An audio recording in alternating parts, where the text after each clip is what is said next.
ಅದು ನಾನು ಆ್ಯಕ್ಚುಲಿ ಅದು ನಡೆದಾಗ ನಾನು ಮೊನ್ನೆ ಒಂದು ಸಮಾವೇಶದಲ್ಲಿ ಬ್ಯಾಂಕಾಕಲ್ಲಿದ್ದೆ.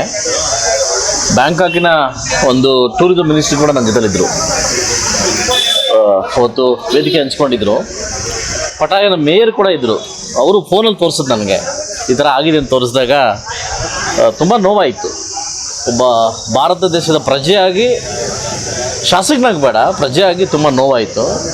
ಈ ಮಟ್ಟಿಗೆ ಕೀಳಿತಾರೆ ಅಂತ ದಯವಿಟ್ಟು ನಾನು ಊಹಿಸಿರಲಿಲ್ಲ. ಬಹುಶಃ ಅತಿರೇಕ ಆಯಿತು.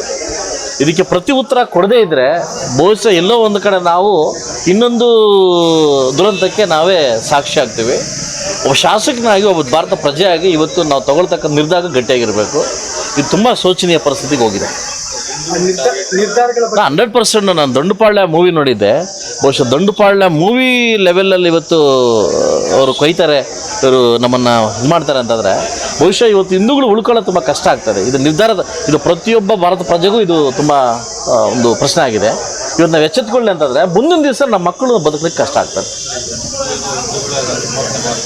ಅದು ಬಹುಶಃ ಯಾರು ಇದನ್ನು ಸಮರ್ಥ ಮಾಡ್ತಾರೋ ಅವರು ಒಂಥರ ಇದಕ್ಕೆ ಬಲ್ಲರು ಅಂತ ಅನ್ಕೋತೀನಿ. ಅವರು ಗ್ಯಾಂಗರ್, ಇವರೊಬ್ಬರು ಅನ್ಕೋತೀನಿ. ಇಂಥ ಕೃತ್ಯಗಳನ್ನು ಏಕಾಏಕಿ ಬಂದು ಬಹುಶಃ ಮಕ್ಕಳ ಮುಂದೆ, ಹೆಂಡ್ತಿರ ಮುಂದೆ ಒಬ್ಬ ಗಂಡನ ಸಾಯಿಸೋದು ಬಂದು ಈ ಒಂದು ದುರಂತಕ್ಕೆ ಹೋಗ್ತಾನೆ. ಇದಕ್ಕೆ ಸಪೋರ್ಟ್ ಮಾಡೋರು ಬಹು ಇವರು ಅದೇ ಸಂಘದವರು ಅಂತ ನನ್ನ ಅನಿಸಿಕೆ. ಅದು ನನ್ನವರಾಗಿರ್ಬೋದು, ಯಾರೇ ಆಗಿರ್ಬೋದು. ಇದಕ್ಕೆ ಸಪೋರ್ಟ್ ಮಾಡ್ತಕ್ಕಂಥ ವ್ಯಕ್ತಿಗಳು ಬಹುಶಃ ಇದು ಅವರು ಒಂದು ಗ್ಯಾಂಗ್ ಸೇರಿರ್ಬೋದು ಅಂತ ನನಗೊಂದು ಅನಿಸಿಕೆ.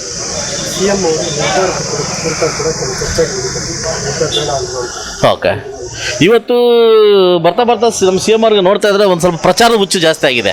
ಇವತ್ತು ಪಾಕಿಸ್ತಾನದ ಎಲ್ಲ ಟಿ ವಿಗಳಲ್ಲಿ ಕೂಡ ಅವ್ರ ಬಗ್ಗೆ ಪ್ರಚಾರ ಆಗ್ತಿದೆಯಲ್ಲ, ಅದು ನೋಡಿದಾಗೆ ನಮ್ಮ ಸಿ ಎಮ್ ಅವ್ರಿಗೆ ಮಾತಾಡೋದು ಜಾಸ್ತಿ ಆಗಿದೆ. ಇವತ್ತು ಸಿ ಎಮ್ ಅವ್ರಿಗೆ ಒಬ್ಬ ಶಾಸಕನಾಗಿ ಒಂದು ಮಾತಾಡೋಕೆ ಹೇಳಿದೆ, ನೀವೊಬ್ಬ ಹಿಂದೂ, ನೀವೊಬ್ಬ ಭಾರತ ಪ್ರಜೆಯನ್ನು ಮರಿಬಾರ್ದು ಅಂತ ನಾನು ಕೇಳ್ಕೊತೀನಿ.